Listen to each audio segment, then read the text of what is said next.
El Código Da Vinci, por Dan Brown. Capítulo 103. Era ya tarde cuando en Londres el sol se abrió paso entre las nubes y la ciudad empezó a secarse. Bezu-Fach estaba cansado cuando salió de la sala de interrogatorios y pidió un taxi.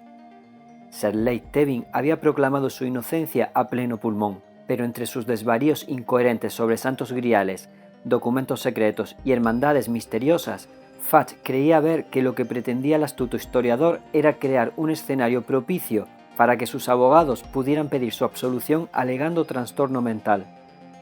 Sí, claro, pensó Fach, loco. Tevind había demostrado una gran precisión al formular un plan que, en todos los casos, aseguraba su inocencia. Había implicado al Vaticano y al Opus Dei, dos grupos que habían resultado ser totalmente inocentes. El trabajo sucio lo habían hecho sin saberlo un monje fanático y un obispo desesperado. E inteligente como era, había situado su centro de escucha electrónica en un lugar al que un hombre con secuelas de la polio no podía acceder.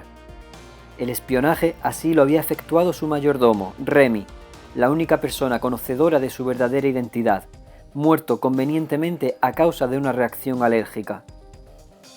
No puede decirse que se trate del plan de una persona con las facultades mentales perturbadas. Las informaciones que le llegaban del teniente Colette, que seguía en el Chateau Villette, apuntaban a que la astucia del caballero inglés era tanta que el propio Fach podía aprender algo de él. Para ocultar con éxito los micrófonos en algunos de los despachos mejor protegidos de París, el historiador se había inspirado en el caballo de Troya de los griegos. Algunos de los blancos escogidos por él habían recibido como regalo valiosas obras de arte, mientras que otros habían adquirido en subastas piezas que habían pasado por las manos de Tevind. En el caso de Saunier, el conservador había recibido una invitación a cenar al Chateau Villette para tratar del posible mecenazgo de Tevind en la creación de un ala Leonardo en el Louvre. La tarjeta incluía una inocente nota al pie en la que Tevind expresaba su fascinación por una especie de caballero robot que, según se decía, el conservador había construido.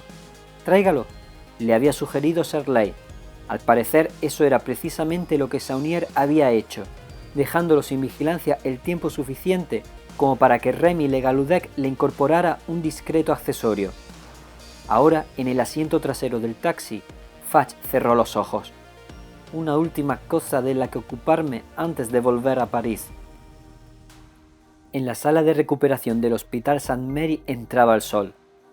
«Nos ha impresionado a todos», decía la enfermera con expresión alegre. «Casi un milagro». El obispo Aringarosa le dedicó una sonrisa. «Siempre me he sentido bendecido».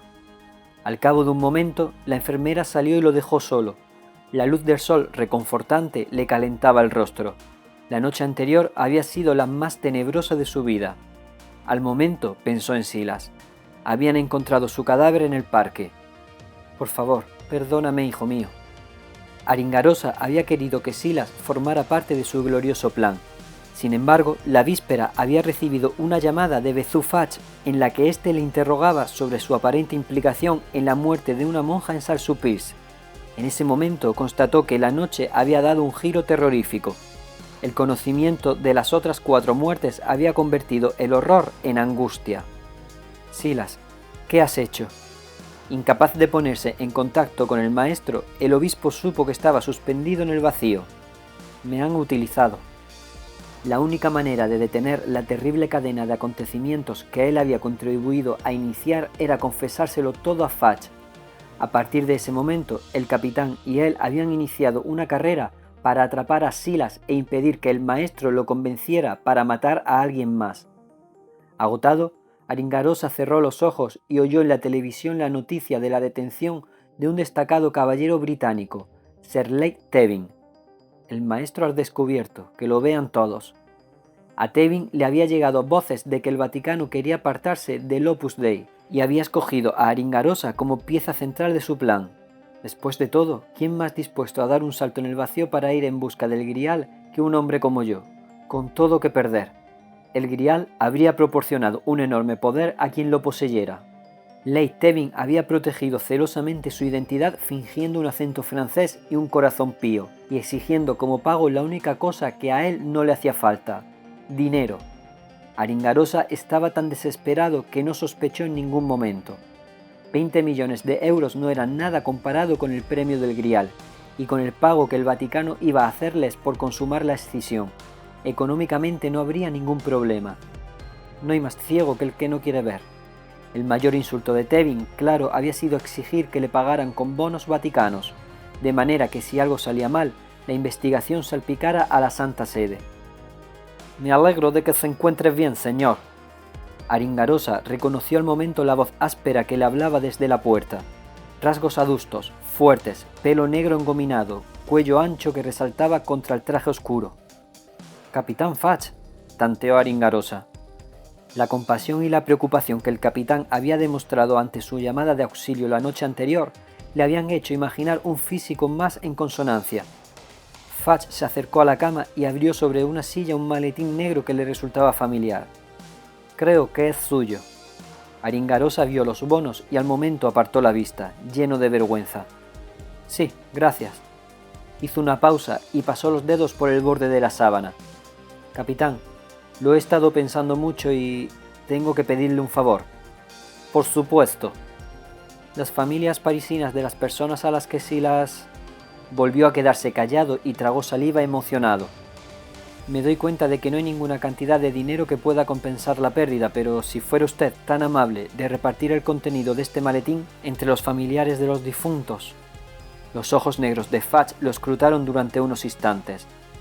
«Un gesto que le honra, señor. Me encargaré de que sus deseos se cumplan». Entre ellos se hizo un denso silencio. En el televisor, un delgado policía francés estaba ofreciendo una rueda de prensa en el exterior de una gran mansión. Al ver quién era, Fudge prestó atención a la pantalla. «Teniente Colette», preguntaba una periodista de la BBC en tono acusador. «Anoche su superior acusó públicamente de asesinato a 2 personas inocentes. ¿Van a emprender Robert Landon y Sophie Neveu acciones contra su departamento? ¿Le va a costar este asunto el cargo al capitán Fudge?» La sonrisa serena del teniente denotaba cansancio. «Por la experiencia que tengo, el capitán Bezu Fudge rara vez comete errores. Todavía no he tenido ocasión de hablar con él sobre el particular, pero conozco su manera de proceder y sospecho que su búsqueda pública del agente Neveu y el señor Landon formaba parte de un plan para desenmascarar al verdadero asesino». Los periodistas intercambiaron miradas de asombro. Colette prosiguió.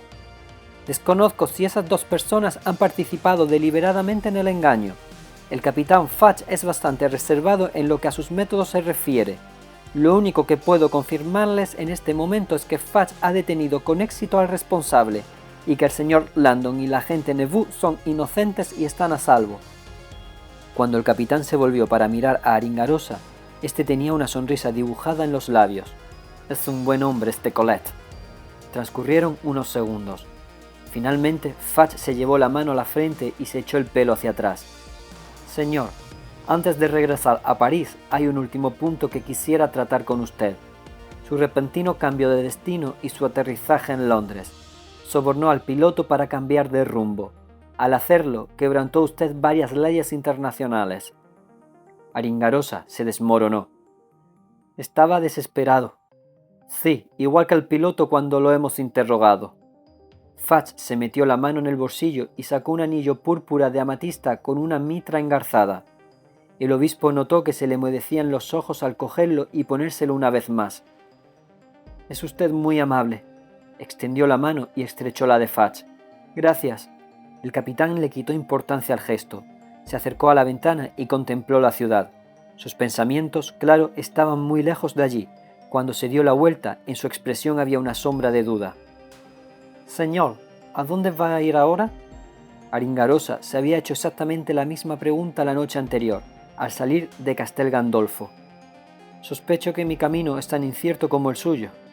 «Sí», admitió Fudge. «Creo que voy a jubilarme pronto», añadió tras una pausa. Aringarosa sonrió. «La fe mueve montañas, capitán. Un poco de fe».